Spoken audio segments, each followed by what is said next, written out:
कल हमने कुछ किए थे, आज दिए थे आपको क्वेश्चन नंबर 11, 12, 13 एंड 13। इधर दिया था मैंने इतना जी। और इसके बाद मैंने आपको 15, 16 करा दिए थे क्या?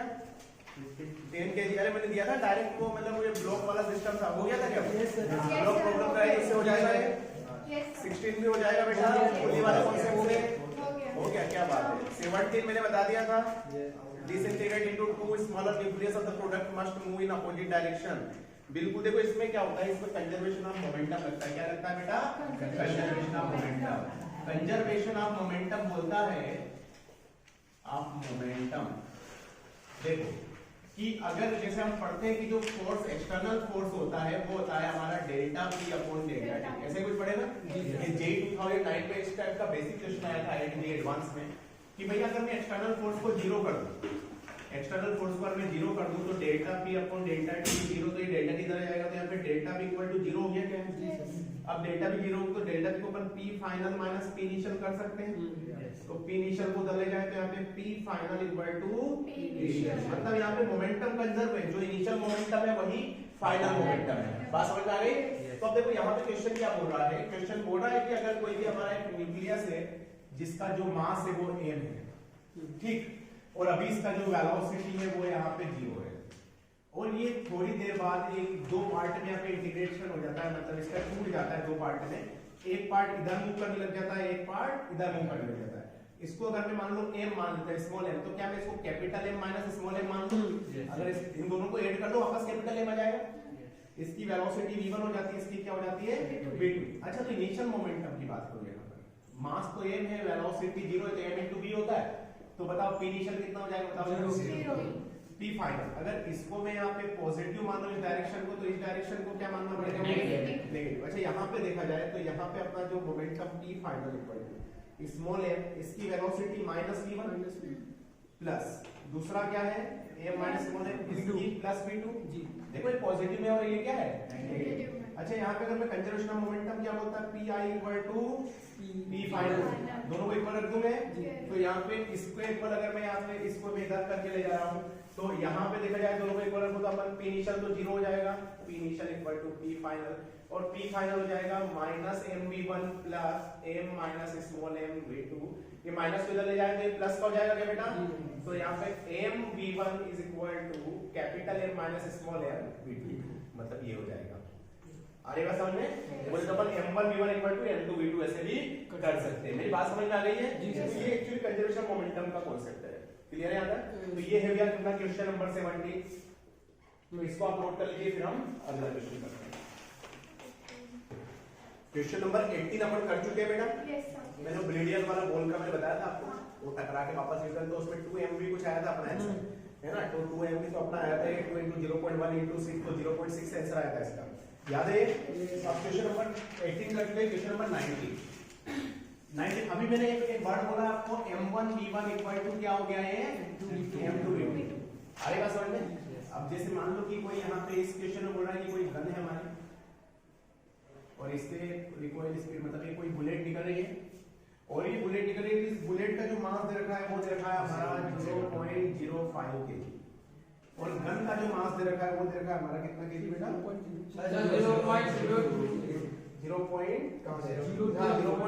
kg। ये दे रखा है 0.02 kg, और यहाँ पर जो हमारा गन का जो मास दे रखा है वो दे रखा है 100 किलोग्राम, मतलब काफी भारी गन है ये। और उसके बाद ये बोल रहे हैं कि भैया रिकॉइल स्पीड अगर इसकी, मतलब अपने को बोल रहा है यहाँ पे ये इफ द वजन speed of the shell is 80 meter per second, मतलब इस वाले बुलेट की जो स्पीड है वो क्या है? 80 मीटर पर सेकंड है। तो recoil speed of the gun, मतलब अगर ये इसको इधर जाएगी तो क्या गन भी थोड़ा सा पीछे की ओर खिसकेगी? इसकी वेलोसिटी मान लेते हैं अपन। अरे बात समझ में? क्या पढ़ा है? m1 v1 equal to m2 v2। m1 ये 100 kg की गन है, इसकी स्पीड मान लेते हैं अपन, इसकी स्पीड जो है वो v है, v मान लेते हैं। क्या मान लिया अपन ने? v मान लिया, इज इक्वल टू बुलेट की कितनी बताओ? 0.02 मल्टीप्लाई 80। आगे बात समझ में? कितना हो जाएगा बेटा? ये कितना हो जाएगा? 0.2 1.6 हो जाएगा। आगे बात समझ में? तो v upon 100 v is equal to अपना 1.6, तो यहाँ पे v इज इक्वल टू क्या हो जाएगा बताओ जरा? 1.6 अपॉन 100 हो जाएगा, तो v हो जाएगा 0.016 मीटर पर सेकेंड। आ रही बात समझ में? ये किसकी स्पीड हो गई अपनी? समझ में आ गया बेटा? तो इसको आप नोट कर लीजिएगा, फिर हम आगे बढ़ते हैं। तो यहाँ पे बोल रहा है batsman deflect a ball by an angle 45 degree without changing its initial speed which is equal to the 54 kilometer per hour. अच्छा, स्पीड जो दे रखी है वो दे रखी है 54 किलोमीटर पर आवर। मैंने कल ही बताया था कि अगर मुझे इसे मीटर पर सेकंड में कन्वर्ट करना हो तो मैं कैसे 5 बाय 6 से मल्टीप्लाई कर देता हूं, तो ये मीटर पर सेकंड में जाएगी जी। 18 3 जा है ना, तो 1.2 आ गया अपना मीटर पर सेकंड। आ रही बात समझ में? अब यहाँ पे देखिएगा कि पहले हमारी स्पीड इस तरह से थी, अब इसने 45 डिग्री से इसको क्या कर दिया, ऐसे डिफ्लेक्ट कर दिया। तो अब अपना यहाँ पे निकालना है कि भैया इसमें निकालना है अपने को बेट में impulse imparted by the ball, कि कितना यहाँ पे इंपल्स लगा है। ठीक है, चलिए अब देखते हैं। तो मैं क्या करता हूं, मैं यहाँ पर इस एक्सिस को यहाँ पे x मान लेता हूं, इसको क्या मान लेता हूं, y मान लेता हूं। यहाँ तक का सीन क्लियर है बेटा? चलिए, इनिशियल मोमेंटम की अगर मैं बात करूं तो इनिशियली क्या हमारी बॉल इस तरह से जा रही है, अरे बात समझ में? तो p इनिशियल बताओ जरा, मास को मास मान लेते हैं, बाद में वैल्यूज पुट कर देंगे। अच्छा, स्पीड जो है अभी क्या ये नेगेटिव डायरेक्शन में नहीं, नेगेटिव डायरेक्शन में है, तो अगर x एक्सिस में एक यूनिट वेक्टर i कैप लेता हूं, y में एक यूनिट वेक्टर j कैप लेता हूं, तो अच्छा मैं इसको ऐसा लिख सकता हूं क्या, v minus i cap. Minus i cap क्यों लिखा मैंने बताओ जरा, ये क्योंकि नेगेटिव एक्सिस में मूव कर रही है, अगर पॉजिटिव में कर दे तो पर प्लस i कैसे लिखते हैं, मेरी बात समझ में आ गई? चलिए बहुत बढ़िया। तो mv माइनस i कैप, तो यहाँ पे p इनिशियल जो हो गया हमारा वो हो गया हमारा यहाँ पे माइनस mv i कैप। यहाँ तक का सीन क्लियर है? चलिए, तो अपन ने ये वाला इसका हिस्सा खत्म कर दिया अपन ने। अब बॉल कैसे जा रही है, इस तरह जा रही है, किस एंगल से बेटा, ये कितना एंगल बना रहा है 45, इसे b मान लेते हैं, 15 अपन बाद में रख देंगे। अच्छा यार, अगर ये 20 है जा रही है तो ये वाला एंगल अभी थीटा मान लेते हैं, तो इस डायरेक्शन में आएगा तो ये क्या v cos थीटा हो जाएगा, ऊपर वाली डायरेक्शन में क्या आएगा। तो अगर मुझे v का वेक्टर लिखना है, अच्छा v cos थीटा कौन सी डायरेक्शन में बताओ, x में क्या, पॉजिटिव x एक्सिस, तो v cos theta positive x axis में, तो इसको अपन ऐसा लिख सकते हैं क्या, v cos थीटा i के, और v sin थीटा कहां पे बताओ जरा, पॉजिटिव y एक्सिस में, तो इसको अपन लिख सकते हैं v sin थीटा j के। नहीं आई मेरी बात समझ में? मैंने क्या लिया, इसका कंपोनेंट ले लिया v cos theta and v sin theta. v cos theta x axis में तो v cos थीटा i के, v sin theta y axis में तो v sin थीटा j के। तो ये वेलोसिटी आ गया। तो चलिए भैया p फाइनल आप ही लोग मुझे बताएंगे क्या होता है, मास इनटू वेलोसिटी। वेलोसिटी क्या है बताओ जरा अपना, v cos थीटा i के plus v sin theta j के। अच्छा क्वेश्चन है ये। अब देखो जरा, अब यहाँ पे अपन इनकी वैल्यूज पुट कर लेते हैं। p इनिशियल, यहाँ पे बॉल का जो मास दे रखा है वो कितना दे रखा है, 0.15। वेलोसिटी कितना निकला अपना, 15 है ना, 15। हाँ, कितना ये -225 आ जाएगा। हाँ, कितना आएगा ये, -220 मतलब 2.25। यस, आई के नहीं आई मेरी बात समझ में आ गई? चलिए भैया, यहाँ पर देखो p फाइनल, इसकी वैल्यू तो -0.15। अच्छा, v की जगह तो कितना आएगा बताओ जरा, 15 cos थीटा cos 45 को डायरेक्ट रख दूं 1/2 आएगा समझ में, i के प्लस 15 sin की क्या होती है, वो भी 1/2 j के। आगे बात समझ में? इसको अंदर अगर मैं मल्टीप्लाई करूं, ये सॉरी माइनस नहीं, ये क्या है प्लस है, तो ये प्लस को अंदर मल्टीप्लाई करूं तो 50 में, तो ये वापस क्या 2.25/√2 i के प्लस 2.25/√2 j के। ऐसा आया क्या बेटा? ये p फाइनल आया था। यहाँ तक क्वेश्चन क्लियर है? अब अपने पास p इनिशियल तो आ गया यहाँ पर -2.25 i के, और यहाँ पे p फाइनल आ गया कुछ ये। अच्छा, मुझे इंपल्स निकालना है, तो इंपल्स कैसे निकालते हैं, ऐसा कैसे निकालते हैं बेटा, pf माइनस p इनिशियल। अब यहाँ पे यार वैल्यूज पुट करके सोल्व करना आपका काम है, कर लोगे? चलिए बहुत बढ़िया। तो ये क्लियर है बेटा? जी सर। तो इसको चाहे नोट कर लो, फिर हम आगे बढ़ते हैं। 21 बोल रहा है, stone of mass 0.25 kilogram tied to the end of a string is width round a circle of radius 1.5 meter with the speed of 40 revolution per minute. ठीक, देखो यहाँ पे सर्कुलर मोशन का एक कॉन्सेप्ट है। ये पत्थर है, अपन ने एक स्टोन को इस तरह से बांध दिया है यहाँ पर, और इसको अपन एक सर्कुलर मोशन मतलब एक हॉरिजॉन्टल सर्कुलर मोशन में इस तरह से घुमा रहे हैं। आगे बात समझ में? और इसका जो मास दे रखा है वो दे रखा है हमारा यहाँ पे 0.25 तो गिवन डाटा लिख लेते हैं अपन। और साथ में इसकी जो एंगुलर स्पीड दे रखी है वो दे रखी है भैया कितना 40 रिवॉल्यूशन पर मिनट। 40 रिवॉल्यूशन पर मिनट। अरे बस इसको मैं एक्चुअली एक रेडियन करके किसी ने पढ़ा होगा कभी, रेडियन एंगल की यूनिट होती है। तो 40 मल्टीप्लाई, अच्छा एक रिवॉल्यूशन में कितना 2 पाई रेडियन होता है? अरे 360 डिग्री चलता है, 360 डिग्री। 2 पाई का मतलब 360 डिग्री होता है। तो इतना एक रिवॉल्यूशन कितने रेडियन हो गए क्या? डिवाइडेड बाय नीचे मिनट, 1 मिनट में कितने सेकंड होता है बताओ जरा? 60 सेकंड। 0 से 2 तो यहाँ से 4 पाई बाई 3 इतना रेडियन पर सेकंड आ गया। ये अपना ओमेगा आ गया। आगे बात समझ लेना। उसके बाद आगे बोला है बंदा, ठीक, और रेडियस कितना रखा है इसका? 1.5 मीटर। और बोल रहा है यहाँ पे, तो बोला कि पहले तो what is the tension in the spring, पहला कॉन्सेप्ट करते हैं। तो भैया जब ऐसे जाता है तो क्या इसमें इधर की ओर टेंशन लग रहा है क्या? आएगा समझ में?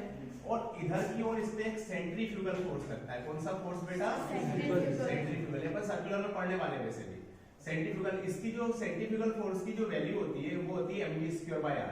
क्या होती है? mv²/r। ये इसको अपन ऐसे भी लिख सकते हैं, ओमेगा अगर दे रखा हो तो कॉम ओमेगा m ओमेगा²r। इसे दोनों तरीके से अपन यहाँ पे रिप्रेजेंट कर सकते हैं, एक तो mv²/r या m ओमेगा²r। यहाँ पे ओमेगा है वो एंगुलर स्पीड है जो अपन ने ये गिवन है जो, और जो यहाँ पे अगर v की बात करूं तो v यहाँ पर जो है वो लीनियर स्पीड है। लीनियर स्पीड समझते हो आप लोग? एंगुलर स्पीड की लीनियर स्पीड की यूनिट होती है मीटर पर सेकंड, और एंगुलर स्पीड की यूनिट होती है रेडियन पर सेकंड। तो कितना एंगल चला 1 सेकंड में। ये तक का सीन क्लियर है? तो चलिए भैया पहला ऑप्शन, अगर ये यहाँ पे इस तरह से इस स्पीड किसी स्पीड से घूम रहा है तो क्या इधर वाले फोर्स बराबर इधर वाले फोर्स हो जाएंगे क्या? अरे मैं बोला ना लेफ्ट वाले फोर्स बराबर राइट वाले फोर्स। तो अच्छा टेंशन इक्वल टू कितना हो जाएगा बताओ जरा? mv²/r या m ओमेगा² लिख सकते हैं अपन। तो चलिए भैया tension is equal to m कितना दे रखा है? 25 मल्टीप्लाई 4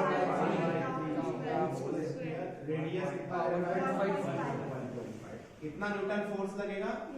तो अब देखते हैं इसको 0.25 मल्टीप्लाई 4 का स्क्वायर कितना हो जाएगा? 1.5 ऐसे कुछ हो गया बेटा? अब देखो यार यहाँ पे एक्चुअली 0.25 को अगर अपन यहाँ पे रहने दो कोई दिक्कत नहीं है। 25 मल्टीप्लाई 60 पाई स्क्वायर को एक्चुअली में हम 10 लिख सकते हैं। कितना लिख सकते हैं? 10। पाई स्क्वायर को कहीं पे यूज करेंगे तो 10। एक्चुअली आपने पढ़ा होगा 3.14 होता है। तो एक्चुअली 3.16 का जो स्क्वायर होता है वो एक्चुअली 10 होता है। आगे बात समझ में? मतलब बोल सकते हैं कि √10 की जो वैल्यू होती है वो 3.16 के अराउंड होती है। तो अपन ने यहाँ पे मैंने इस तरह से अपन पाई स्क्वायर को क्या लिख सकते हैं? यहाँ पे 10 मान सकते हैं अपन। 10 मल्टीप्लाई 1.5 डिवाइडेड बाय 9। कुछ कट रहा है क्या देखते हैं अपन यहाँ से? 15 1 जा 6 जा, ठीक है बेटा 3 और ये 5, ठीक है। तो अब यहाँ से इसको सोल्व करेंगे तो देखते हैं अपन कितना आता है। टेंशन मैं यहाँ पे ऊपर करा दे रहा हूँ इसको। कितना हो जाएगा बेटा? 150 0 15 25 से कम 25 प्लस 15 40 एक दो गया। तो ये तो 4 आ जाएगा यार इसका। 16 मल्टीप्लाई 0.25 में करेंगे तो 4 मल्टीप्लाई यहाँ पे ये 4 बच गया मल्टीप्लाई ऊपर क्या बचा है 5 डिवाइडेड बाय नीचे क्या बचा 20/3 तो कितना हो जाएगा ये 20/3 आ जाएगा क्या? 20/3 को हम लिख सकते हैं यहाँ पर 3 × 18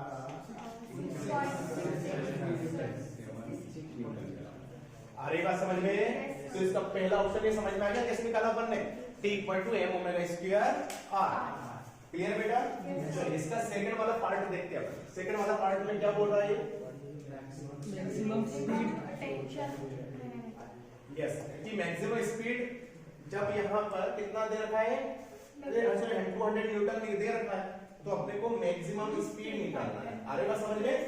तो एक बात बताओ यार, व्हाट इज द टेंशन?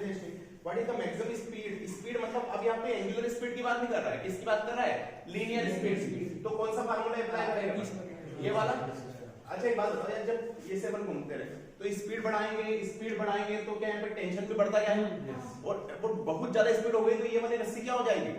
आप चाहे तो मतलब हम क्या करते थे बचपन में से, मम्मी शक्कर वगैरह मंगाती थी तो ऐसे वो एक बोरे में आती जैसे पॉलिथीन में, तो अपन ऐसे करके आते थे घर से करके, तो कभी कभी ज्यादा स्पीड करते थे शक्कर होती तो वो बाहर निकल जाती थी, फिर घर पे कुटाई भी होती थी, वही चीज होती है। तो देखो यहाँ पर भी सेम फिनोमेना है कि अपने यहाँ पे अगर इसकी स्पीड बढ़ाते हैं तो टेंशन भी इंक्रीज होगा, एक स्पीड ऐसी हो जाएगी कि फिर ये रस्सी की जो स्ट्रेंथ है वो खत्म हो जाएगी, मतलब उससे ज्यादा ये और टेंशन नहीं सह सकती, तो ये क्या हो जाएगी, ब्रेक हो जाएगी। तो अभी तो पहले इसमें तो कुछ बोला नहीं है, लेकिन सेकंड पार्ट में कुछ ऐसा नहीं बोला, तो इसमें बोला कि भाई आप देखो टेंशन इधर लग रहा है इक्वल टू क्या mv²/r लिख सकता हूँ, क्या मैं लिख सकता हूँ बेटा, चलिए भैया टेंशन कितना 200 न्यूटन, मास कितना दे रखा है 0.25, v² डिवाइडेड r कितना दे रखा है 1.5, अरे बस समझ में 15 दूना 30, तो ये कितना हो जाएगा 300 हो जाएगा, इधर लिख जाएंगे, और ये 0.25 को भी नीचे जाते हैं, नहीं आया समझ में, 1.5 मल्टीप्लाई डायरेक्ट कोऑर्डिनेट कर दिया तो ये 300 हो गया। अब यहाँ पे 1.25, तो इसको अपन देखते हैं 300 divided by 0.25 is equal to v²। अच्छा मैं यहाँ पे 2 जीरो लगा के पॉइंट हटा दूं क्या, ठीक है बेटा, तो यहाँ पे और इसके बाद मैं लगा देता हूँ दोनों साइड रूट, क्या लगा दिया, दोनों साइड मैंने रूट ले लिया, दोनों साइड रूट ले लिया, तो यहाँ पे ये हो जाएगा √30000 डिवाइडेड बाय 25, ये हो जाएगा क्या बेटा, यस। अच्छा डबल जीरो का ये 0 0 तो 100 कॉमन आ जाएगा क्या, 100 कॉमन आ जाएगा, अंदर बचेगा कितना 25 का 5, तो ये हो जाएगा 20, तो स्पीड कितनी हो जाएगी बेटा 20√3 मीटर पर सेकंड, समझ में आ गया, अच्छा 20 है, 20√3 मीटर पर सेकंड, तो इसको भी आप नोट कर लीजिएगा, फिर हम आगे बढ़ते हैं। देखो बेटा क्वेश्चन नंबर 21 क्या बोल रहा है कि इन द क्वेश्चन नंबर 22 में बोल रहा है if in question 21 the speed of the stone is increase beyond the maximum permissible value, मतलब हम क्या करते हैं रस्सी में जो हमने पत्थर बांधा है उसकी वैल्यू पर अपन स्पीड बढ़ाते जाते हैं, तो स्पीड बढ़ाते जाते हैं तो टेंशन भी क्या होता जाएगा, बढ़ता जाएगा क्या, अरे बात समझ में, पहले इसको समझना क्वेश्चन को, ये हमारे यहाँ पे फिक्स पॉइंट है और यहाँ पे ये बॉल हमारी बनी हुई है, अब यहाँ पर अगर जैसे जैसे हम यहाँ पे इधर स्पीड क्या हो गया, इधर यहाँ पे जो सेंट्रीफ्यूगल फोर्स लगता है mv²/r, हमेशा ये लगता है, और इधर क्या लग रहा है इसमें टेंशन, ये दोनों आपस में क्या है इक्वल। अच्छा अगर मैं यहाँ पे स्पीड को यहाँ पे बूस्ट कर रहा हूँ, स्पीड को यहाँ पे मैं इंक्रीज कर रहा हूँ, तो क्या उस केस में mv²/r की वैल्यू भी इंक्रीज होगी क्या, ये चीज इंक्रीज हो गई, तो हम जानते हैं कि टेंशन इक्वल टू क्या है यहाँ पे बताओ जरा, तो यहाँ पे mv²/r इंक्रीज हो गया, तो क्या टेंशन भी यहाँ पे इंक्रीज होगा क्या, और एक टाइम पे ऐसी स्पीड आएगी कि ये फिर यहाँ पे स्ट्रिंग जो है वो यहाँ पे ब्रेक हो जाएगी, मतलब यहाँ से कट जाएगी, तो उस केस में क्या होता है बताओ जरा, देखो ये अगर ये मान लो इधर मूव कर रही है, ऐसे हॉरिजॉन्टली मूव कर रही है, मतलब एक टाइम पे इसकी डायरेक्शन भी है, ठीक, तो ये ऐसे टेंजेंशियली जाएगी, बाहर जाएगी, या फिर क्या होगा, तो वही आपने बताया। देखो यहाँ पे सबसे पहले the stone moves radially outward, ये बोल रहा है कि यहाँ से आउटवर्ड जाएगा, ऐसा होगा क्या, अब यहाँ पे एक चीज बोल रहा है कि स्पीड जो है वो इंक्रीज हो रही है, तो यहाँ पे एक्चुअली देखो स्पीड इंक्रीज यहाँ पे दो एक्सेलरेशन होता है, एक तो टेंजेंशियल एक्सेलरेशन होता है और एक सेंट्रीपिटल एक्सेलरेशन होता है, दो एक्सेलरेशन मिलेंगे यहाँ पे, अरे दो यहाँ पे स्पीड बोल रहा है कि बढ़ रही है, देखो यहाँ पे increase beyond the maximum permissible, तो एक टाइम पे क्या होता है कि हम स्पीड बढ़ा रहे हैं अपन टेंजेंशियल, और एक टाइम इतनी मैक्सिमम स्पीड हो गई कि यहाँ पे फिर ये वाली जो स्ट्रिंग है यहाँ से ये क्या हो जाएगी, यहाँ से ब्रेक हो जाएगी, आ रही बात समझ में। तो अगर हम माने कि मैक्सिमम स्पीड, एक स्ट्रिंग क्या होता है, एक छोटा सा मोमेंट होता है कि जब अगर कोई पार्टिकल जिसमें पार्टिकल कोई भी मोशन कर रहा है, ठीक है, अगर इस पे से हम अगर अपना फोर्स हटा दें तो ये जिस डायरेक्शन में मोशन कर रहा है उसी में क्या होता जाएगा, चला जाएगा। तो इसमें देखो यहाँ पे रेडियली ये भी सही नहीं है, मतलब ये भी, और उसके बाद ये दी वाला है stone flies off tangentially from the strand of the string break, बिल्कुल देखो उसकी स्पीड मान लो अभी इस स्ट्रेंड पर किसी टाइम इक्वल टू t पर इस डायरेक्शन में, तो ये क्या क्या चला जाएगा बताओ जरा, ये टेंजेंशियल चला जाएगा, बात समझ में आ गई, तो ये वाला सही है, क्लियर है बेटा। और अगर यहाँ पे वेरिएबल स्पीड होती है, अगर ये वेरिएबल अगर स्ट्रेंड की बात करें, मान लो यहाँ पे वेरी कर रही है, कंटिन्यू में कांस्टेंट रेट से इंक्रीज कर रहे हैं, तो उस केस में जैसे ही फोर्स होता तो ये फिर ये रेडियली मूव करता। कैसे मूव करता है? इस डायरेक्शन में, क्योंकि ये फोर्स इधर खींच रहा है, एक फोर्स फिर खींचा, तो फिर यहाँ पे ये इसका जो फिर आंसर आता है यहाँ पे कि अपन कॉस्ट। अब यहाँ पे बोल रहा है कि इंक्रीज, मतलब यहाँ तो ऑलरेडी बढ़ा चुके हैं अपन, तो बढ़ाने के बाद जस्ट फिर वो ब्रेक होएगा। लेकिन अगर अपन कांस्टेंट स्पीड से बढ़ाए तो फिर यहाँ पे सेकंड थर्ड फोर्थ पॉइंट से आएगा। यहाँ पे बात समझ में आ गई?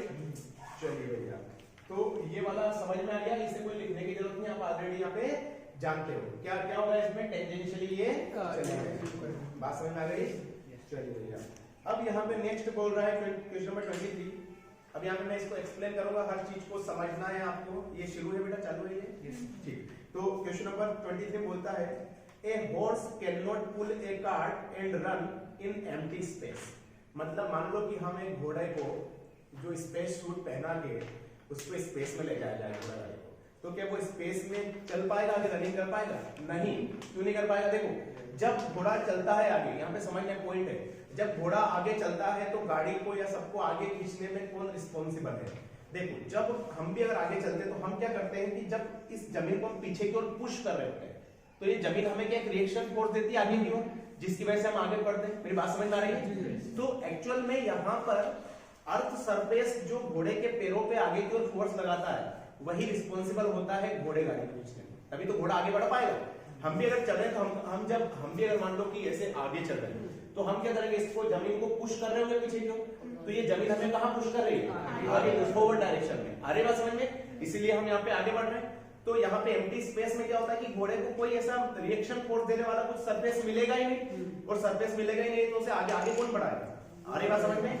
और कभी भी इंटरनल फोर्स जो भी होता है, मैंने बोला मेरे सब्जेक्ट में एक्सटर्नल फोर्स लिखा है, याद होगा आपको। एक इंटरनल फोर्स के द्वारा जो वर्क डन होता है वो जीरो होता है, क्योंकि कोई बंदा भी खुद को धक्का नहीं मार सकता, चाहे वो कितना पावरफुल, दूसरे को धक्का मार सकता है, he can push another one, लेकिन खुद को कभी वो सेल्फ को यहाँ पे पुश नहीं कर सकता।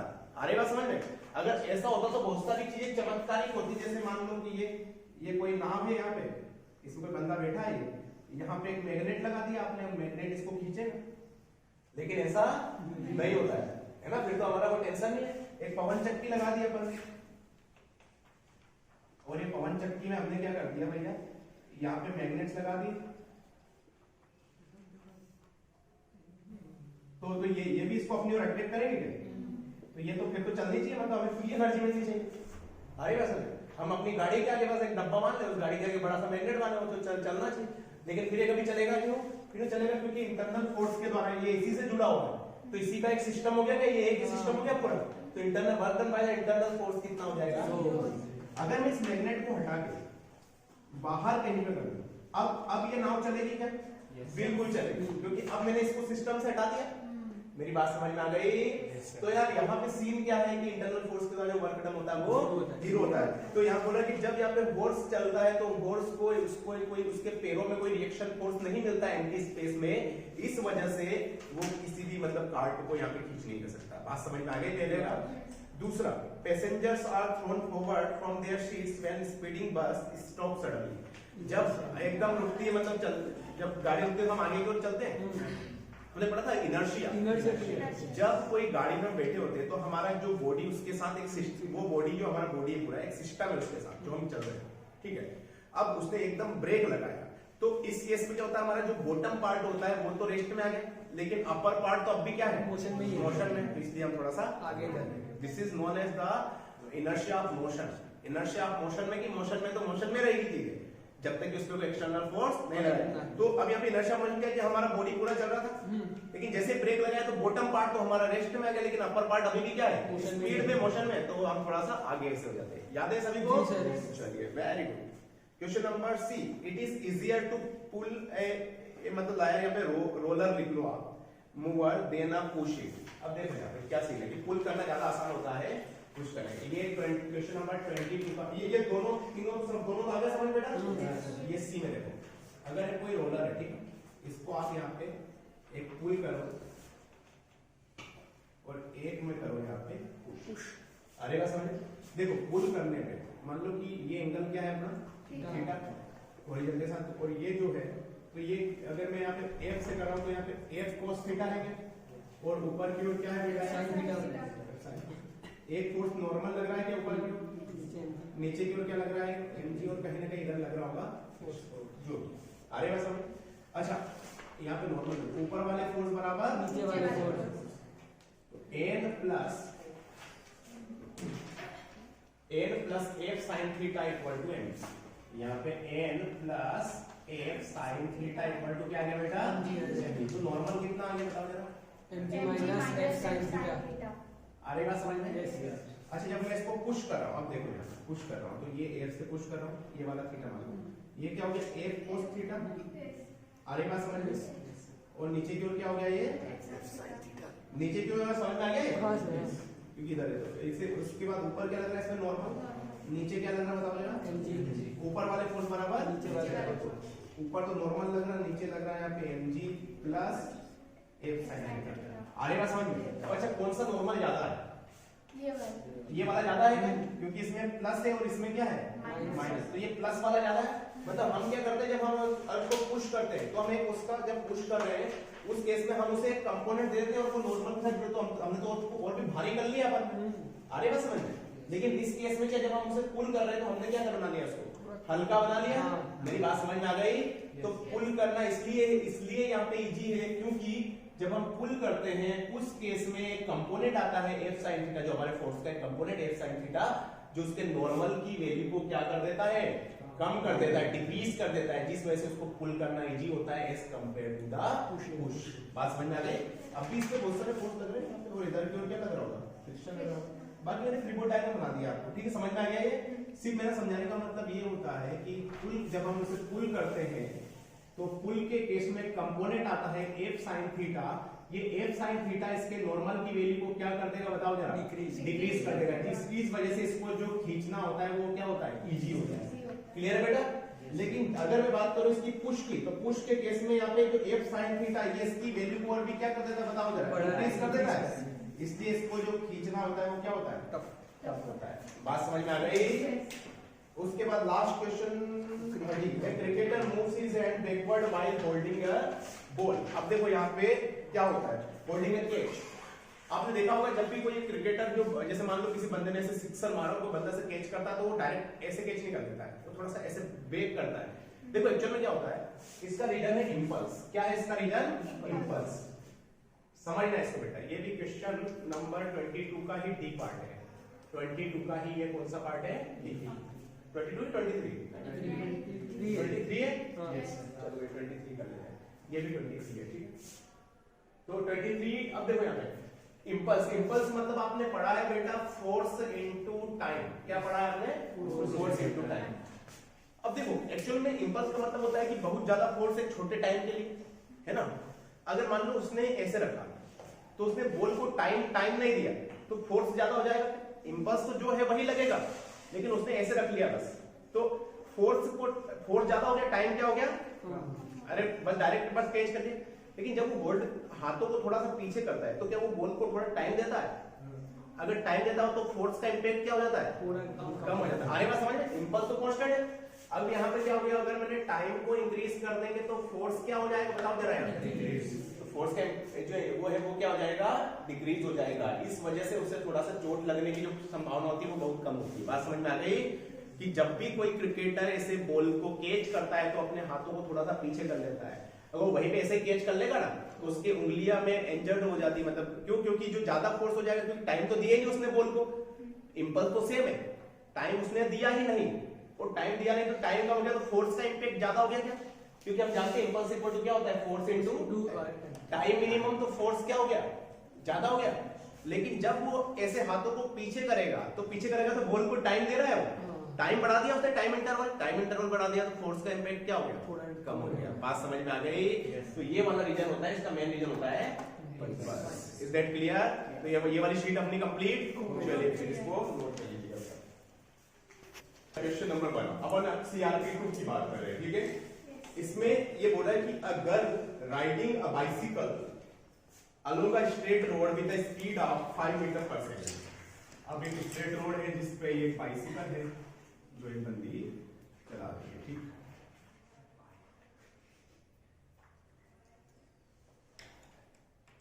ऐसे कुछ होता है और यहाँ पे ये बंदी बैठी जो बंदी अब देखो ये चला रही है, अब ये क्या करती है आगे कि इसकी जो स्पीड दे रखी है बंदे ने, वो दे रखी है 5 मीटर पर सेकंड, और ये बोल रहा है कि throw a stone of 0.5 kilogram, मतलब इसने 0.5 किलोग्राम का जो पत्थर है small m equal to 0.5 kg, उसने इसको थ्रोन किया with the speed of 15 meter per second. चलिए तो इधर देखते हैं कि एक स्टोन का जो मास दे रखा है वो कितना दे रखा है बेटा 0.5 किलोग्राम, और उसकी जो स्पीड दे रखी है वो दे रखी है 15 मीटर पर सेकंड। आ रही बात समझ में? अभी बोल रहा है बेटा यहाँ पे the mass of the girl in bicycle 50 kg, मतलब टोटल ये पूरे सिस्टम का मास कितना है 50 kg, मतलब बड़ी दुबली बनती हुई। ठीक, अब यहाँ पे बोल रहा आगे कि does the speed of the bicycle change after the stone is throne, what is the change in the speed if so. देखो अब यहाँ पे क्या होता है बेटा कि अगर ये पत्थर को फेंके तो क्या इस बाइसिकल की स्पीड चेंज होगी? बिल्कुल होगी। अरे बात समझ में? आप किसी जैसे मान लो प्लेटफॉर्म पे आप खड़े हो, आपको वेट आप कम करते जाओ तो मतलब जैसे मान लो कोई स्पीड जा रही है, कोई चीज है जैसे जा रही है, उसके ऊपर आप वेट बढ़ाते जाओ तो क्या स्लो डाउन होता जाएगा? अरे बात समझ में? तो यार देखो यहाँ पे भी मोमेंटम वाला कॉन्सेप्ट है। कौन सा कॉन्सेप्ट लगेगा बेटा? मोमेंटम वाला कॉन्सेप्ट। देखो आसान है भी। क्या बोल रहा है यहाँ पे along the direction of the motion, मतलब अपन ने उसने यहाँ पे पत्थर को उसने क्या खुद की डायरेक्शन में फेंका? अरे बात समझ में? तो चलिए इनिशियल अगर मैं बात करूं तो अब यहाँ पर अब इसने ये क्या मतलब इसने फेंका तो क्या थोड़ी सी हल्के हो गए क्या? अरे पहले 50.5 था, पहले 50.5 था इसका मास, क्योंकि एक पत्थर के हाथ में रखा हुआ था। अब कितना है 50 है। तो देखो यहाँ पे कितना चेंज होता है। देखो अगर ये मान लो इस तरह से फेंकती है आगे की ओर तो इसमें क्या क्या चेंज यहाँ पे देखने को मिलता है। तो चलो सबसे पहले इनिशियल मोमेंटम। ठीक, इनिशियल मोमेंटम कि जब इसने भैया यहाँ पे इसका जो 50.5 था और स्पीड जो थी इसकी यहाँ पर वो अपनी कितनी थी इसकी 5 थी बेटा। अरे बस समझ में? जब तक उसने पत्थर को नहीं फेंका। ये यही था क्या? मैंने 50.5 लिख रहा हूँ पूरा स्टोन के साथ 5 मीटर पर सेकंड। यही था कि उसने पत्थर नहीं फेंका तो पत्थर की अभी स्पीड जो है वो अभी 0 अरे बात समझ में? उसने बोला पत्थर फेंकने जस्ट बाद अब क्या होगा? तो अब देखो जब उसने पत्थर फेंक दिया तो अब यहाँ पर जो यहाँ पर बात करें, सॉरी अभी पत्थर जस्ट फेंका है, पत्थर फेंकने के बाद तो पत्थर उसके साथ रहा ही नहीं, तो इसको ले लेवल 50 ले लेते 50 मल्टीप्लाई 5। अरे बात समझ में? प्लस पत्थर का कितना बेटा 0.5 कितना है 15।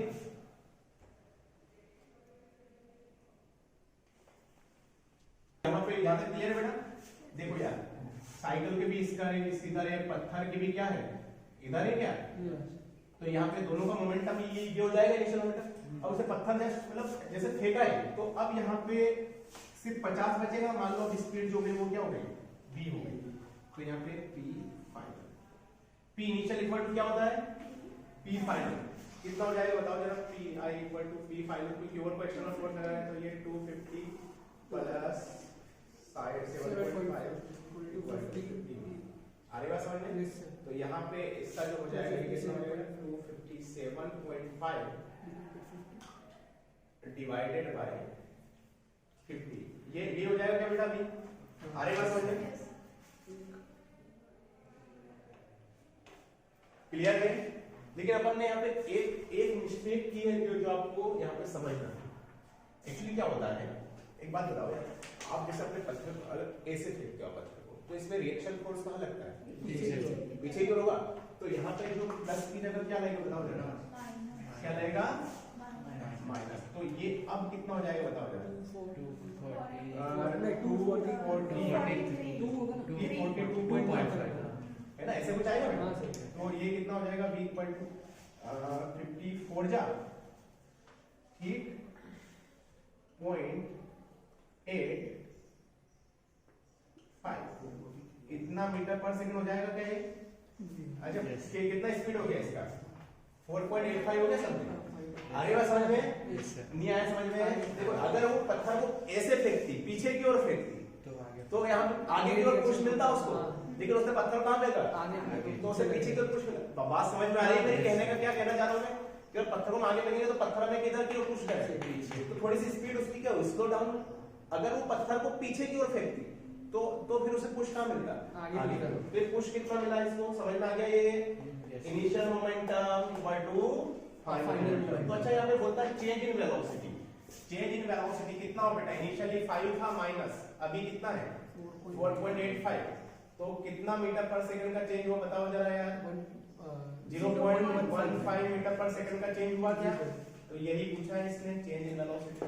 तो ये है पहला क्वेश्चन, इसको कर लीजिएगा आप। Get ready.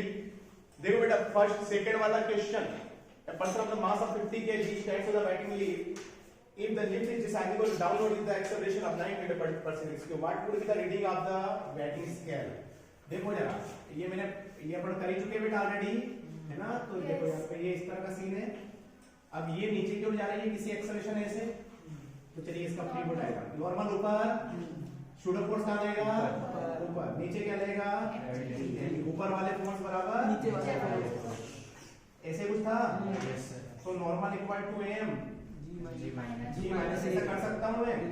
चलिए एम कितना बेटा 50, जी की वैल्यू 10, ए की वैल्यू सॉरी 9, तो यहाँ पे नॉर्मल कितना आ गया 50 न्यूटन आ रहा है क्या। अब बंदा बोल रहा मैंने बोला कि जो वेट मशीन होती है वो नॉर्मल में जी से डिवाइड करके देती है, आएगा समझ में, तो एम डिवाइड तो यहाँ पे कितना आ गया बताओ 50 डिवाइडेड बाय 10, जी की वैल्यू तो एम कितना 5 केजी यहाँ पे शो होगा क्या, is that clear. Question number second, question number third में करा चुका हूँ आपको, पहले पिछली ये वाली शीट में था ये, the position of the time graph like that 2 kg the given the figure, what is the impulse on the body equal 0 at the 4 second. ठीक है, अब देखो यहाँ पे t इक्वल टू 0 पे एक्चुअल में यहाँ पे 0 ने इसको एक्चुअली यहाँ पे क्या होता थोड़ा सा ग्राफ देना था पीछे की ओर। देखो यहाँ पे t इक्वल 0, तो यहाँ पे फाइनल यहाँ पे मोमेंटम कितना हो जाएगा, यहाँ पे वेलोसिटी कितना निकाला था अपन ने 3/4 निकाला था क्या, 3/4 निकाला था, याद होगा आपको पिछले क्वेश्चन में यही ग्राफ 3/4। तो देखो t इक्वल टू 0 पे सेकंड में अपन ने 0 नहीं करना था उसको, t इक्वल टू 0 पे v फाइनल तो हो गया अपना 3/4 मतलब 0.75, तो p फाइनल हो जाएगा, m कितना दे रखा बेटा यहाँ पे 2 kg 2 multiply 0.75, p final equal to ये कितना हो जाएगा अपना 1.5। ठीक है, अब 1.5 हो गया। अब एक बात बताओ यार, अगर p इनिशियल कुछ ग्राफ इनके रखा है तो उसे अपन क्या मान लेंगे बताओ 0, तो इंपल्स कितना हो जाएगा 1.5। ये होगा क्या बेटा i डेल्टा p, अगर क्या होता है impulse i equal to p final minus initial. Clear है, और वाला कर चुके अपन ऑलरेडी, तो ये अपन ऑलरेडी कर चुके हैं इसलिए मैं इसको हटा दे रहा हूं। नेक्स्ट वन बोल रहा है ये question number 4, a person driving a car suddenly applies the brake on the seeing a child on the road ahead. If he is not the wearing the seat belt, he falls forward and hits his head against the steering wheel. Why? क्यों ऐसा क्यों होता है, inertia कारण, मतलब जैसे उसे break लगा है बॉटम वाला बॉडी लोअर बॉडी तो उसका रेस्ट में आ गया, अपर बॉडी मोशन में, आने बात समझ में, हेड कोलाइड कर जाता है। चलिए भैया क्वेश्चन नंबर 4 भी हो गया, लिख लोगे ये तो बहुत बेटा। क्वेश्चन नंबर 5 देखो बेटा, the velocity of the body of mass 2 kg is shown in the given by velocity time के फॉर्म में यहाँ पे दे रखा है अपने को, वो दे रखा है 2t i k plus t square j k। यहाँ तक का सीन क्लियर है बेटा। अब find the momentum and the force acting on it at time t equal to 0। देखो सबसे पहले तो मोमेंटम 2 सेकंड, पहले तो इसको मैं एक्सेलरेशन निकालता हूँ, तो dv अपॉन dt कर देंगे इसको। चलिए 2t का रेशो करें तो t का क्या हो जाता है 1 हो जाता है क्या, i के वैल्यू 2t t स्क्वायर 2 आगे आ जाएगा t j के, तो dv अपॉन dt को एक्सेलरेशन लिख सकते हैं क्या बेटा अपन, तो यहाँ पे एक्सेलरेशन आ जाएगा अपना 2i के प्लस 2t j के। Is that clear. अब क्वेश्चन पे आते हैं, पहला बोल रहा है बंदा मोमेंटम क्या होता है भैया, मास इनटू वेलोसिटी होता है क्या, तो momentum is equal to mass, mass कितना दे रखा है 2 kg दे रखा है जी, 2 kg, वेलोसिटी ये 2t i के plus 2 sorry t square j के, ऐसे कुछ दे रखा है। अब यहाँ पे p इज इक्वल टू अंदर मल्टीप्लाई कर दूं क्या मैं 4t i के प्लस 2t स्क्वायर j के, तो यहाँ पर t की जगह कितना रखो बताओ जरा, t टाइम कितना दे रखा है 2 सेकंड, तो यहाँ पे डायरेक्ट t की 2 रख दूं, 2 मल्टीप्लाई 4 कितना हो जाएगा 8i के प्लस 2 4 4 पूजा ये भी 8 ठीक है। अगर मुझे इसका मोमेंट इसका वो निकालना है, कैसे निकालेंगे? 8 स्क्वायर प्लस 64 प्लस 60। अरे बात समझ में? 8 यहाँ से एलसीएम ले तो यहाँ पे 8 8 हो जाएगा क्या ये? क्लियर है बेटा? Yes sir. दूसरा यहाँ पे इसका क्या फोर्स निकालना है? फोर्स सारे बच्चों ने पढ़ा है, क्या होता है? m into a। तो force is equal to m2 a कितना निकाला है आपने बताओ जरा? 2i के प्लस 2tj के। ऐसे कुछ निकाला है बेटा? f is equal to 4i के प्लस 4tj के। Is that clear? Force is equal to, अब t की वैल्यू 2 रख देंगे यार, 4i के प्लस 2 मल्टीप्लाई 4 8j के। तो यहाँ से फोर्स का अगर मैं मैग्नीट्यूड निकालूं तो ये आ जाएगा 4 का स्क्वायर 16 एंड इट इज 64। तो ये 0 80 ठीक है। तो इसको अपन लिख सकते हैं 4√5। क्या लिख सकते हैं? 4√5। समझ में आ गया? क्योंकि 16 मल्टीप्लाई 5 इज इक्वल टू 80। 16 को बाहर लाएंगे तो 4। समझ में आ गया? तो ये था क्वेश्चन नंबर 5। तो इसको नोट कर लीजिएगा, फिर हम आगे बढ़ते हैं। पर 6 बोल रहा है बेटा कि blow placed on the rough horizontal surface is pulled by horizontal force F. Let be the force applied on the rough surface on the floor. Plot a graph F versus F. देखो जरा, अगर मैं बात करूं यार, एक यहाँ पे कोई भी M ब्लॉक है, इसके अपन एक फोर्स लगा रहे हैं और ये इस F की वैल्यू को अपन क्या कर रहे हैं? कंटिन्यू बढ़ाते जा रहे हैं। तो यहाँ पे अपने को F versus capital F versus ये निकालना है। अब एक बात बताओ बेटा, बात करते हैं अपन इनिशियली। अच्छा यार, यहाँ पर इनिशियली क्या अपन, मैंने बोला कि जब तक ये रेस्ट में रहेगा, जब तक क्या जो अपन F अप्लाई करेंगे, मैंने लिखवाया था ये F अप्लाई करेंगे वही क्या फ्रिक्शन फोर्स के इक्वल होगा क्या? मैंने बताया था आपको। अरे स्टैटिक फ्रिक्शन वाला कॉन्सेप्ट याद है आपको? मैंने ग्राफ बनाया था। उसके बाद एक टाइम पे क्या ये जस्ट चेंज टू मोशन हो गया तो उसे लिमिटिंग फ्रिक्शन बोलते हैं। उसके बाद ये क्या इस तरह चलने लग जाएगा? बताओ जरा। ये काइनेटिक फ्रिक्शन, ये लिमिटिंग फ्रिक्शन और ये स्टैटिक फ्रिक्शन। पढ़ा है क्या ये बंदे? मैं करवा चुका हूँ ये ग्राफ, आई थिंक सो कि याद होगा सारे बच्चों को। तो वही है ये, ठीक है। चलिए question number 7। wrapped in the paper extra before packing for the transportation। बताओ हम क्यों किसी भी ऑब्जेक्ट, मतलब कोई भी, जैसे हमें गिफ्ट वगैरह सेंड करना है, ठीक है, ये चालू है। अगर हमें गिफ्ट वगैरह पैक करना है तो हम, मतलब गिफ्ट वगैरह हमें सेंड करना है तो हम उसे रैप क्यों करते हैं? बताओ जरा। देखो एक्चुअली जैसे मान लो कोई अपन ने किसी को टेडी भेजा है, ठीक है, तो अगर मान लो उस टेडी को अपन ने एक बॉक्स के अंदर पैक करके रखा है, जैसे टेडी ऐसे कुछ होता है, ऐसा इसको अपन ने रखा है बॉक्स के अंदर पैक करके। यहाँ पे आप देखा होगा कॉर्क शीट वगैरह ऐसी यूज होती है। अरे बात समझ, क्योंकि ट्रांसपोर्टेशन में बॉक्सेस का ज्यादा ख्याल नहीं रखा जाता, उनको बस डायरेक्ट फेंका जाए ये वो। तो क्या होता है कि भैया इनमें जो इम्पैक्ट नहीं होता, जैसे ये हल्का है तो यहाँ पे देखो फोर्स तो इन्हें मिलता है ज्यादा, लेकिन ये फोर्स क्या होता है, इस कोर की वजह से यहाँ पे क्या हो जाता है, इसमें इसे टाइम लगता है यहाँ से यहाँ तक पहुंचने में। तो क्या हो जाता है, इम्पल्स जो फोर्स का जो इम्पैक्ट है वो कम हो जाएगा क्या? अरे इम्पल्स मान लो इसको अपन ने दिया इम्पल्स, क्या दिया बेटा? इम्पल्स। तो ये इम्पल्स क्या होता है? इम्पल्स आपने अभी मैंने थोड़ी देर पढ़ा है, पहले पढ़ा है, फोर्स इनटू टाइम होता है क्या? अब यहाँ पे अगर इम्पल्स आया तो ये यहाँ पे क्या, ये क्या टाइम लग जाता है इसमें फोर्स का डिस्ट्रीब्यूट। तो अगर हमने टाइम को बढ़ा देंगे तो फोर्स क्या हो जाएगा, यहाँ पे घट जाएगा। अरे बात समझ में? तो ब्रेक वाला क्यों करते हैं? क्योंकि जैसे अभी मैंने कैच वाला बताया था, आपने एक बॉलर जो अपना कोई बंदा है क्रिकेटर, वो बॉल को कैच करते हुए ऐसे मतलब पीछे के हाथ को कर लेता है, तो यहाँ पे भी सेम फिनोमेना रहेगा कि इम्पल्स तो वही रहेगा, लेकिन इसकी वजह से क्या होता है, फोर्स का जो इम्पैक्ट है वो क्या हो जाता है, कम हो जाता है। अरे बात समझ में? नहीं तो डायरेक्ट अगर फोर्स इस पे लगता है टेडी पर तो क्या ज्यादा मतलब ज्यादा इम्पैक्ट रहता है क्योंकि स्ट्रांग होता है। अरे बात समझ में? तो ब्रेकिंग क्यों क्या की जाती है, फोर्स के इम्पैक्ट को कम करने के लिए, ताकि अंदर रखे हुए गिफ्ट में कोई भी खराबी ना आए वहां तक पहुंचते। बात समझ में आ गई? चलिए क्वेश्चन नंबर 8 7 हो गया। Why does a child feel more pain when she falls down the hard cement floor and then the she falls on the soft muddy ground in the garden? अब देखो, अगर मान लो सीमेंट के ऊपर अगर गिरते हैं तो ज्यादा पेन होता है एज कम्पेयर टू जैसे मतलब कोई सैंड पड़ी हो या उसके ऊपर गिरते हैं, मडी गिरते हैं, तो वहां थोड़ा सा कम होता है। इसका रीजन ये होता है, देखो यहाँ पर भी इंपल्स तो वही है, आपकी स्पीड वही रहेगी सेम, लेकिन सीमेंट में क्या होता है, सीमेंट में ये जैसे गिरे अपन तो अपन टाइम 0 है यहाँ पे, अरे गिरे टाइम 0 है, टाइम दिया ही नहीं अपन ने, तो यहाँ पे फोर्स का इम्पैक्ट ज्यादा होगा क्या? लेकिन मर्डर करेंगे तो अपने पैर थोड़े से धंस जाते हैं, मतलब हम उसको क्या थोड़ा सा टाइम दे रहे हैं, टाइम अगर बढ़ गया तो क्या यहाँ पे फोर्स का इम्पैक्ट कम हो जाएगा। अरे मेरी बात समझ में आ रही है? सारा कॉन्सेप्ट यही का यही गेम है पूरा। इंपल्स तो कांस्टेंट, क्योंकि हम यहाँ से ऊपर से कूद रहे हैं, तो अपनी स्पीड चाहे आप यहाँ पे कूदो या फिर एक रेत के ढलान पे कूदो, दोनों जगह पे यहाँ पे सेम होते हैं, सेम होगी, अरे सेम हाइट से कूदे। लेकिन यहाँ पे क्या होता है कि जैसे गिरे एकदम सॉलिड फ्लोर पे, तो उस केस में टाइम तो दिया ही नहीं, क्योंकि सॉलिड फ्लोर तो नीचे खिसकने वाला नहीं है, तो टाइम नहीं मिलेगा, टाइम जीरो, तो फोर्स का इम्पैक्ट क्या हो जाएगा? तो फोर्स का इम्पैक्ट क्या होगा?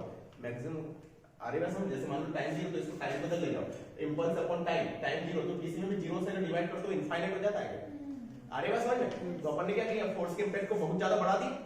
लेकिन अगर मैं बात करूं यहाँ पे, अपने पढ़ा होगा बेटा, मैंने पढ़ा है इंपल्स को अपन यहाँ पे डेल्टा पी बोलते हैं, याद होगा आपको, delta P upon delta T is equal to यहाँ पे फोर्स।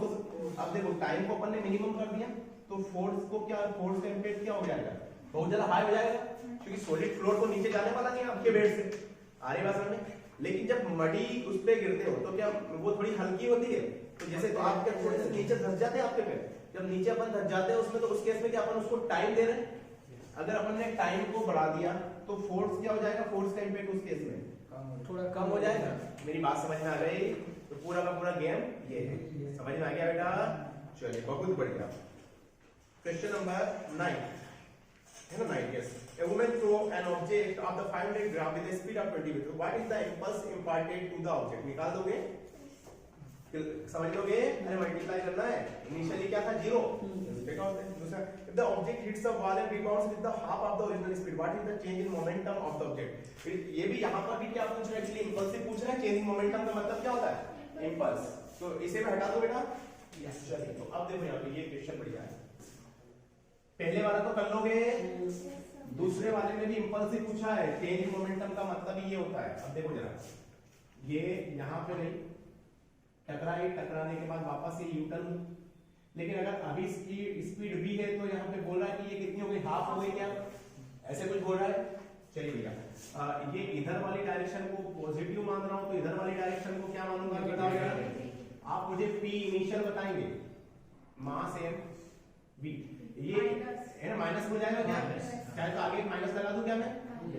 मेरी बात समझ में आ गई? पी फाइनल, लेकिन आगे क्या होगा? पॉजिटिव। बात समझ में आ गई? चेंज इन मोमेंटम क्या होता है? यही इंपल्स होता है, यही बात है, और यही होता है P final minus P initial. It is mv/2 minus plus mv। तो ये कितना हो गया? 3/2 mv हो गया। अब यार मास कितना रखा बताओ जरा? 500 ग्राम। 500 ग्राम। 500 ग्राम को अगर मुझे किलोग्राम में कन्वर्ट करना है तो मुझे 1000 से डिवाइड करना पड़ेगा। और वेलोसिटी कितना रखा है इनिशियली? 25। हां 25 यस। तो 0 0 0 0, तो ये कितना हो जाएगा बेटा अपना? 75। इसे चलो ठीक है, तो ये हो जाएगा अपना 25 पर 125, 125 या 375 बटे 20, 125 गुना 25 से कम 25, तो कितना हो जाएगा बेटा ये? अपना 25 12 ऐसे कुछ होगा क्या? है ना? 15 टाइम जाएगा, तो ये हो जाएगा अपना 15/4। Yes yes sir. 4 3 12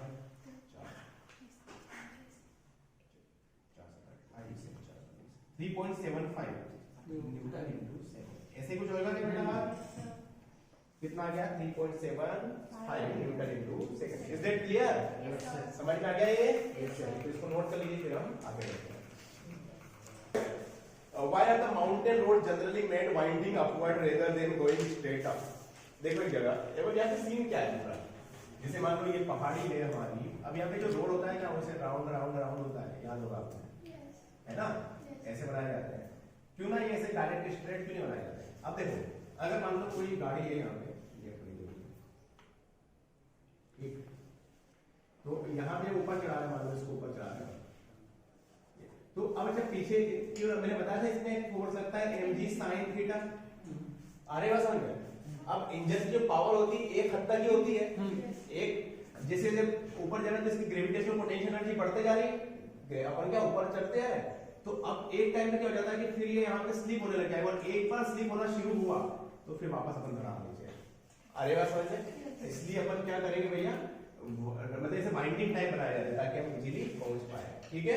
क्योंकि देखो फ्रिक्शन तो एक हिसाब से इतना होता है, नीचे अब एक फ्रिक्शन रहता है जो उसको ऊपर की ओर नीचे फिसलने से बचा रहा है, अरे बात समझ में। लेकिन भैया एक टाइम ऐसा होता है कि जैसे जैसे ऊपर जाते हैं तो ये नॉर्मल ये जो थीटा तो सेम ही रहेगा, तो यहाँ पे जो जैसे ऊपर जाते हैं तो यहाँ पे जो नीचे जो mg sin थीटा है उसकी वैल्यू की बात करें अपन, तो यहाँ पे थीटा तो यहाँ पे कांस्टेंट है, लेकिन ये जो फोर्स की वैल्यू बढ़ रही है, अब फोर्स की वैल्यू बढ़े तो यहाँ पे डिस्प्लेसमेंट बढ़ेगा, तो आगे जाएंगे तो यहाँ पे वर्क लोड भी बढ़ता जाएगा कैसे, अरे फोर्स इनटू डिस्प्लेसमेंट होता है ना वर्क, तो क्या होता है कि एक इंजन की स्पेसिफिक पावर होती है कि उससे ज्यादा वो यहाँ पे सह नहीं पाएगा, और वापस एक बार फिर वो क्या स्लीप हो गया तो फिर नीचे बस फिसलता जाएगा, वापस अपन पूरी अपनी मेहनत चाहेगी वो क्या होगी, बर्बाद हो जाएगी, अरे बात समझ में।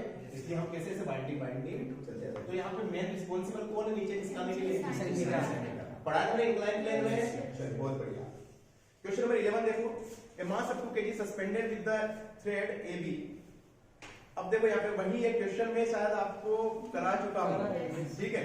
Thread CD at the same time is attached to the other end of the 2 kg mass, lower thread is pulled gradually harder and harder in the downward direction so as to apply force on AB, which of the thread will break and why, बताओ। यहाँ पे देखो दो condition हो सकती है, अगर ये नीचे वाली सीढ़ी है इसको मैं अगर स्लोली खींचूं तो AB ब्रेक होगी, लेकिन अगर मैंने एकदम से ऐसे इम्पल्स दिया, मतलब एकदम से ऐसे जर्क दिया तो फिर सीढ़ी, मेरी बात समझ, मैंने दोनों कंडीशन आपको समझाया, चलिए बहुत बढ़िया, ये भी हो गया बेटा। अब देखो 12वां क्वेश्चन वही है, in the above question given problem if the lower thread is pulled with a jerk what happens, CD टूटेगी, बात समझ में आ गई। पहले तो स्लोली खींच रहे थे पहले क्वेश्चन नंबर 11 में, क्वेश्चन नंबर 12 में अपन ने जर्क दिया उसको, क्लियर है बेटा, चलिए बहुत बढ़िया। Two masses of the 3 kg suspended on mass less of the instantaneous string shown in the figure, calculate T1 and T2 बेटा, मुझसे T2 if whole system is going upward with the acceleration 2 meter per second square, मैंने बताया था ये question करा चुके हैं अपन, कर चुका हूं मैं। नीचे mg भी लगेगा एक तो, और साथ में एशोरो फोर्स भी कहां लगेगा, नीचे। रिपोर्ट डायग्राम बना लोगे, कर लोगे, चलिए बहुत बढ़िया बेटा। क्वेश्चन नंबर 14 मुझे देखने की जरूरत भी नहीं है, कर लोगे I think, find the weights of the system is in equilibrium, इसे कोशिश करके देखना है और नहीं तो हम करा देंगे। तो चलिए आगे का आप एक काम कीजिएगा, जितने भी क्वेश्चन है मैक्सिमम आप ट्राई करके लाइएगा, ठीक है। हो जाते हैं तो भी सही है, नहीं हुए तो भी सही है, कोई प्रॉब्लम वाली बात नहीं है। चलिए अपना ख्याल रखिएगा बेटा।